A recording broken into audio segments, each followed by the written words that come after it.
What do you think of when you hear the word treasure? Does it take you to a time of taverns, thick with the din of West Country men drinking to the prospect of plunder? A time when outcast, degenerate mutineers took to their galleons and flew the skull and crossbones, hot on the scent of gold. Jim Hawkins, him that was shipmate with me at Treasure Island. Thanks to cinematic romance, it would seem every pirate is destined to obsess over that legendary X that marks the spot, perhaps making them one of the world's original treasure hunters. Well, in these modern times, for some, treasure is something that is not hunted at sea, but is unearthed, restored and even rescued from the unassuming farmer's field. A labour of wonder that goes well beyond personal glory. A labour that sounds a lot like this. There we go, that's a good start. The metal detectorist on the Isle of Man who has spent 2 years digging up rusty tin cans and the odd old penny, well, his luck has changed and he has quite literally struck gold. A medieval ring found by a metal detectorist in one of the island's northern parishes was declared as treasure. The 15th century artefact, which was found by metal detectorist Gordon Graham, became the first piece of treasure under a new law. The historic court ruling has declared a piece of jewellery found in a field by Gordon Graham, a part-time metal detectorist, is medieval treasure. In the so-called Treasure Trove inquest at Douglas Courthouse, Coroner John Needham presided over what he called an auspicious occasion.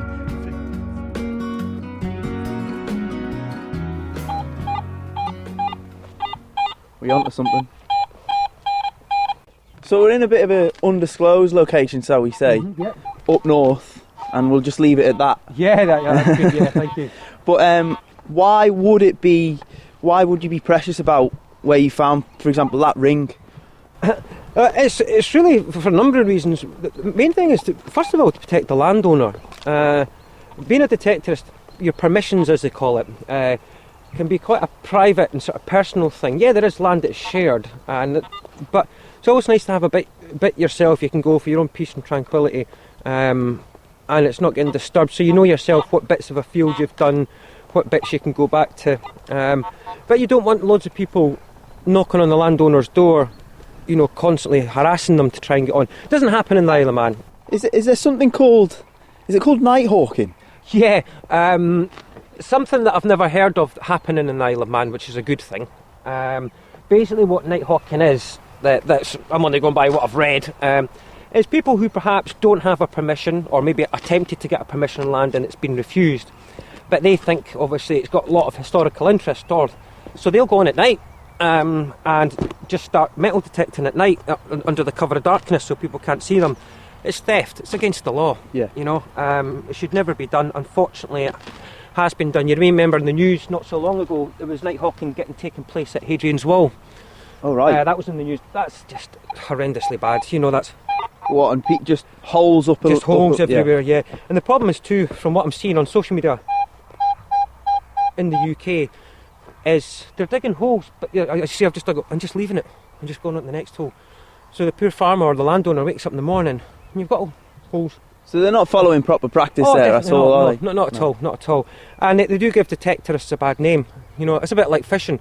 Fishing with a licence is correct, but you know, people who go poaching, you know, that's basically what it is. Yeah. So you've got to have permission.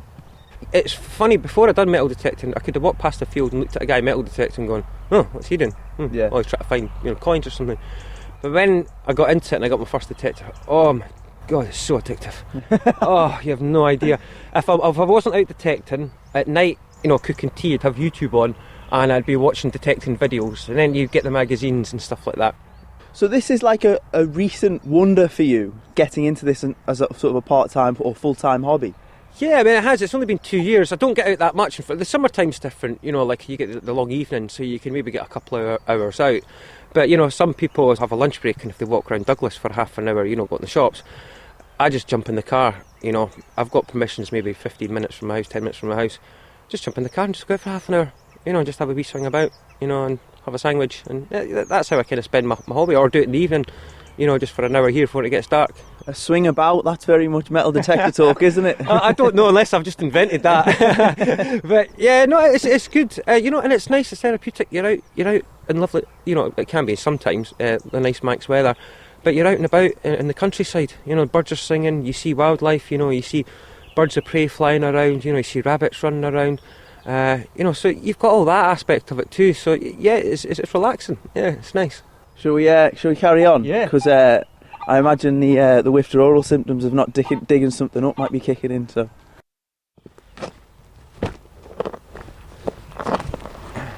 But another reason is you don't want to put if it is a nice coin or an artefact, you don't want to stick your spade through it and break it really or damage it. There we go. Oh, what have we got here then? It's an old can. See, that's a funny thing about detecting. You get a good signal, but yeah, there's a perfect example here, Aaron, that not everything's going to be treasures. This is a normal day out for metal detectors. So why we do it? No? I do. Thought you probably would. Time travel. Go on. Metal detecting is the closest you'll get to time travel. What kicked it off then? What was it? What was the moment where you thought, that's for me, that? Sometimes when I'm doing cooking in the kitchen, I'll have Netflix on, box sets, and I'm like, oh, what's on? What will I watch next? And I thought, I've seen this thing pop up. I thought, Detectorists, about 2 metal detecting guys. I'll just watch it and give it a shot. I started watching it, and it's funny because I didn't quite get the humour the first time I watched it because I wasn't a detectorist, but obviously watching it again now, you get a lot of the points. But I looked at it and went, that's really quite interesting, that. Oh, that looks quite cool. You don't know what you're going to get. And the show's very realistic, actually, because you do get a lot of Coke cans and, little toy cars and little bits and bobs that you find. So it's not going out and saying, oh, we found gold and coins and that all the time. Yeah. But I thought, I'll give it a wee shot. I just went and got a fairly basic metal detector and started going out and just getting permission. So that was the main thing. Thankfully, a chap local to me who I know had a field, and he says, come out and have a look around. I found my first coin, I think, on my second trip out in his field, and it was a 1796 or 98 George III coin, big penny. Wow, you should have seen me. I mean, if I found one now, but that's a nice coin, Yeah. Give that to landowner, they can put that in the mantelpiece. But I thought, whoa, it was like winning the lottery. I was like, whoa, wow, look at this coin. And he was in the garden, I went running up to him and showed the coin to him and his wife. And from there, it just kind of sparked, wow, what else is out there? See, archaeologists, they gather up the facts, piece the jigsaw together, work out how we lived and find the buildings we lived in. But what we do is... that's different. So your collection, is it a lot of coins? It is. I do have a lot of coins. I found a fair amount of what you call eagle and child coins, which is the Manx coin with the eagle on top of the child. A lot of the coins from that era can be what we call toasted, the ground over the years, they've been knackered. But I've had a few that's been in quite good condition. Right. And they look really nice. It's a nice coin to find. And sometimes I've got one of these jeweller's loupes, you can sit and get a bit more detail. But yeah, I found a few pure silver coins. I've been lucky enough to find a couple of hammered coins. Funny, in the UK, people are finding hammered coins all the time. They could go in a day and find 6 or 7. I've been detecting 2 years, and I think I've got 5 now, and I've dug a lot of holes to get them. They're not, the monetary value is not much at all. A couple, you can buy them on eBay for a couple of pounds, but for me to find a coin at that period is amazing. Of course, though, I suppose the pinnacle, or the most recent pinnacle for you, was the 15th century ring. Me and the guy I was with, when we were detecting, we was convinced it was like a 1970s sort of retro sort of ring. Okay. And I stuck it on social media, and some chap came up and went, no, that's a medieval iconographic ring. I was like, geez. So I was like, right, okay, right. So called up the landowner straight away and said, look, I found this. I've been online and had a look. I've identified it as being this. Do you want to come round and see it? So they came round. Beautiful. They were really happy that I informed them. You've got to inform them, which is a good thing. And then I said, well, I'll have to take this to the museum, I've got 14 days to report it, but I don't see why you should wait 14 days, unless you're on holiday or something like that. But to me, reported it straight away to the landowner, reported it to the museum, Landowner informed that night, museum informed the next day and took it down to the museum. So following the correct processes is key. Yeah. it was some find that. Yeah. But at the time, again, didn't have a clue what it was. Yeah. And now, of course, it's on display in the Manx Museum, and it's quite prized, isn't it? Because I think they don't really have anything in their collection from that period. Yeah, so I've been told, yeah. So it is a very interesting artefact to have in. I mean, I can't believe I've only been detecting 2 years and I've got something in the museum. But is that the ambition then? You know, finding something of cultural importance for the island as a whole, and giving it to the museum, giving it to the authority. Yeah, I mean, it's a sense of pride actually of doing that. I mean, I feel very proud and privileged not only to find the ring, but for it to be recognised, to be put in the museum, so the Manx public and the visitors to the Isle of Man can come and see it. Again, the positive side is too, it can build up a wee bit of a picture for the museum too. As I was saying, they don't have a huge amount from that period, so hopefully over time we can add different parts. Should we carry on? Yeah. Should we see if we can find one more scrap piece of iron before? This is the reality of detecting. I'd get a bit of a fright if we came across another ring, to be honest with you. My name is Alison Fox and I'm Curator of Archaeology for Manx National Heritage. I have never wielded a metal detector, really? I have to say, yes. Seems like a bit of hard work to me to go out, because I know the guys and girls go out in all weathers and they're very systematic. And I've never actually done that. I've served my time digging on research and commercial excavations. I've dug as a professional archaeologist, and I think probably that experience has left me being in quite a nice and privileged position, in that other people do the hard work digging and they bring the lovely things in for me to see. So in terms of the Manx Museum's collection then, how much does it owe to people like Gordon with their metal detectors or elsewhere that have came across some really interesting artefacts? If you take Gordon as a non-professional archaeologist, for example, he's got that interest in history and he's gaining more knowledge all the time. If we look at the collections, the archaeological collections, then they were founded on the work of non-professional archaeologists. The first Antiquarian Society, the Isle of Man Natural History and Antiquarian Society, who are still going strong. They were founded in 1879, I think it was. They were largely non-professional antiquarians, archaeologists. They had interest. They would go around the island. They would make notes on the sites. They would, keep an eye out for things coming up with the results of building, especially when the railways were being built. A lot of things were found, graveyards, a lot of things were found in this sort of mid to late 1800s. And when the museum was set up, when it was opened in 1922, a lot of the collections were the results of these non-professional people gathering all this information. And the first curator of the museum, Philip Kermode, he was what we call a polymath. He knew so much about so many subjects, but he was really responsible for gathering all the artefacts together under one roof. And really it's from that basis then that the collections have grown. I think it's always the fabulous, glamorous things like the treasure, that make the headlines, and rightly so. For example, the ring that Gordon found is a wonderful, wonderful object. But the people like Gordon who go out and metal detect and field walk, they're bringing in other things as well. They're bringing in worked pieces of flint. They're bringing in small bits of pottery, things that you wouldn't really necessarily take a second glance at. But they all these things help build up the picture of the past of the Isle of Man, of the rich history that we do have. Got them well stored there. Yeah, these ones, yeah. So in that little sort of plastic petri dishes. Yeah, just to look after them, really. There's other coins that I've got they're all just in there because they're wrecked anyway. What period are we looking at here? These ones here that we have here are all Queen Elizabeth I. So the coins here, we've got 1592 on that one, That's outrageous. 1562, 1571 and 1580. This coin here that we've got is Henry VIII. You can see Henry VIII there on the coin. Obviously he was the father of Elizabeth I. I found, oddly enough, at Christmas time you get the chocolate coins wrapped in gold. Well, I actually dug up, truth being told, I dug up one of them and it was all crushed in that together and it looked like a gold hammered. So I opened it up and the way it sat on the ground it looked like a gold hammered. And my heart literally just stopped and my hands were shaking.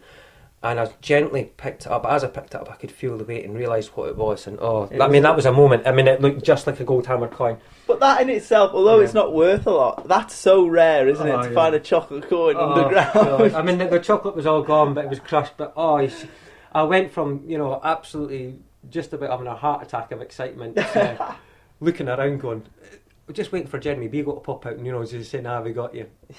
These coins here are very interesting. You'll notice that they're pretty much blank, but they're bent. These coins here is that coin there that you see in its original form, but they're classified as what you call love tokens. These are really nice and special to have. Years ago, they would give this to their loved one as a token of love, and they would bend it, and that would just show. But when the person might have been away at war or away at sea or just working away, like let's say if they live in the north but the chap's got a job down at Port Erin and they can't come up for a couple of weeks, these things that they drub them for good luck and love, and you can just barely see, you just see the faint outlines. So to me this is a lot more than just finding a coin. This is a love token. This tells a story. It's a kind of engagement ring of coins, if you want to call it that. But yeah, very romantic. It's very romantic and very touching, and I always respect the coins and like this that I find. As you can see, I've got them in the little bits to protect them, so they're not just kind of lying around. But yeah, all these little coins has a story of love and unfortunately one day tragedy. But like you say, it tells the story in the sense there. You got that Spanish piece there that it sort of suggests trading links and the sort of people that are visiting the island and coming and going and the transactions that are taking place. It gets your mind sort of turning over, doesn't it? And it does. I mean, you're talking about trading actually, and see if I can find something here. But yeah, it just shows people from all over the world have travelled to the island. A lot of them maybe just stop off and just trade and stocked up their boats and then moved on. Well, it was a sort of the 1500s. Very sort of seafaring age, wasn't it? Yeah. Of discovery. I mean, to a lot of people, I suppose, coins, it's everyday tender, isn't it? You don't really think or perhaps appreciate the detail. Yeah. It's not until you've sort of dug up one from history, all of a sudden you're like, wow, you start marvelling at how intricate some of the designs are, particularly at 400 or 500 years ago. Yeah. It is brilliant.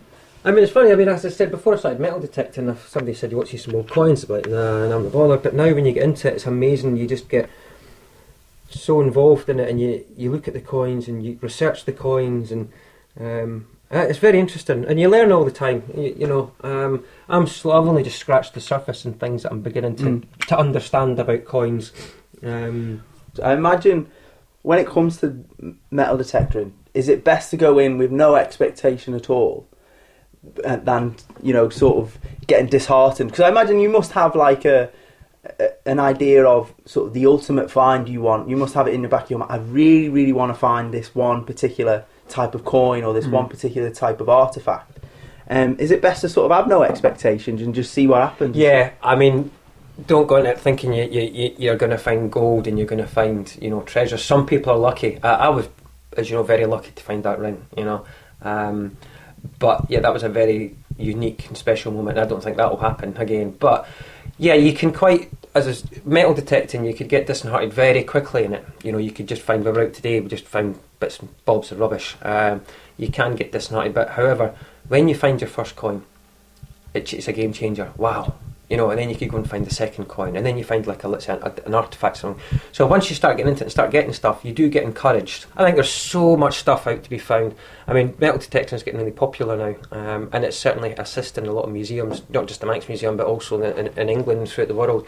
And there's always stuff cropping out. I think we're only just scratching the surface. Yeah. Two very nice Victorian coins here. Whose are these? They're mine. My first hoard. Well, I'm not sure we could call that a hoard, Hugh. Purse spill, maybe. Were they in the same hole? Well, close. How close? 50 yards. But they were in a straight line. But there are only two of them. Any 2 points on Earth are in a straight line. The search head is 10 or 11 inches across. And the Isle of Man is a massive, massive area. You never know what the next thing's going to be. And it's out there. It's out there. Just introduce yourself. I'm such a quiet guy. most of the time. Oh, It's Rob. you seem all right. Yeah, it's Rob Middleton. Well, some people are very much into sports. You know, some people are into football or whatever it is they're into. And they've all got that moment that they want to achieve, you know, whether it's a penalty in FA Cup final. For me, history's always been a big part of my life. I've always enjoyed reading it and doing that. So when you find something which you can associate with an era, whether it's a coin from the reign of Henry VIII or something from the Viking period or the Roman period, something like that, it takes you straight back from now, straight back to then. So you've got that instant connection through history. It's different for everybody, but for me, you know, it's an emotional thing. It really is. So you are a bit of a veteran when it comes to treasure hunting.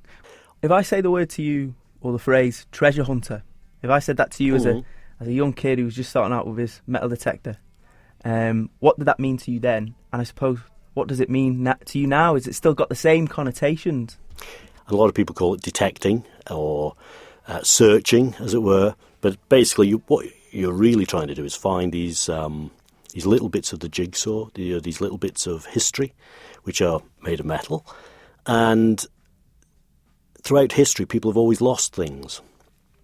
So a field or an area where you've got permission and you want to go for a search, the landscape may have changed completely in the last 1,000 years. So there's no trace of why there should be anything there. So it's a bit potluck. It's a bit random, really. But equally, there's a very high possibility that somebody did lose something when passing through the countryside thousands of years ago. They might have hidden something, never retrieved it, and then 1,000 years later, you're the first person back to, handle that object which has come out of the soil. And you wonder, what the weather was like the day the person lost it, or, they hid it on purpose or whatever. What their family circumstances were like, what the countryside was like. So you're sort of transported from now back to then. The great thing is, though, when you find something truly old and really important, is you know that you've kind of rescued it, because with a lot of the changes in the environment which are going on, certain metals like copper and bronze, they are deteriorating rapidly in the ground. They really are. They've been in the ground for thousands of years. So if you're fortunate enough to find something like that, you can you're rescuing it, and then of course from that you get the information. The academics can get the information of yet another find or whatever it happens to be. So it's a good feeling. It's actually a good feeling to be there, but it is humbling. For instance, some of the things I've found, I've been very, very lucky to have found a number of objects which are up in the museum, and we're very fortunate as a band of detectorists to have a good relationship with the museum over here, and they've always been welcoming of what we do and the hours that we put in. We're not after the fame and the fortune side of things, but we know how important these little bits of the jigsaw are, because there's no way these other little items would ever be found without people putting a lot of hard yards in some difficult circumstances. So what are some of your favourite finds? What are your highlights? Because have you had a career of detecting now for about 30, 40 years? Yeah, I'd like to say nearer 30 than 40, but I think I might be the other way round. I've been fortunate enough, I found 2 bits of Viking gold over here, which are in the Manx Museum. And if you haven't been to the Viking Gallery recently, I would urge everybody to go, because we don't shout enough about how good our museum is over here, and it is of top quality. It really is. So I've had those 2 finds, which are probably the best. But the axe heads, they were very important too, because I've always wanted to find copper axe heads, and I've been fortunate there too. I've had several Roman artefacts over the years, which are a bit unusual, but that then means that there's been trading going on thousands of years ago. You often find flints, not with the actual metal detector, but as you're sort of field walking, and they're of interest too, because they're even further back in time. We're always looking to piece together the full picture of our past, aren't we? And I suppose part of the mystery and the thing that drives us is that there will always be an element that we'll never truly know. Mm-hmm. We'll only know to a certain extent. But I suppose for a detectorist like yourself, what's out there still? What's on your bucket list? What is under our feet on the Isle of Man? Well, You would say there's probably more Viking material to find out and around, but because the Isle of Man's population wasn't particularly large, as it is now, and certainly through the medieval period, sort of from the 12th century up to Victorian times, there's actually not an awful lot found in the sort of 13th to 14th century, for instance. That's why the recent ring that came up is an important find, because it falls into an era which we don't actually have that many metal artefacts from. So what do you say to the metal detectorists, the part-timers, the full-timers, the weekenders, the fair weather, the ones squelching in the welly boots in the fields? What do you say to them when they've got their head down on a very dreary, unpleasant day, and all they're coming across is rusty iron and aluminium cans? Well, don't give up. Plod on. Nearly all the detectorists I've ever met or come across, they have one really underlying thing, and that's enthusiasm and a good mental positive attitude. And I think that's something we can all carry off into no matter what hobby or even your own life. You know, if you're positive that you're going to do something and you're willing to sacrifice a bit of time, it's amazing just what can be found. You know, it's a bit hunter-gatherer. We like to get out there into the elements and test ourselves as well. I would imagine someday somebody's going to find, the big one. It could be there. It may not be, of course. And I would say good luck to anybody. Genuinely good luck, because I've had those moments of euphoria when you found something you really want to find. And if somebody else is out there having a go, hey, best of luck to you.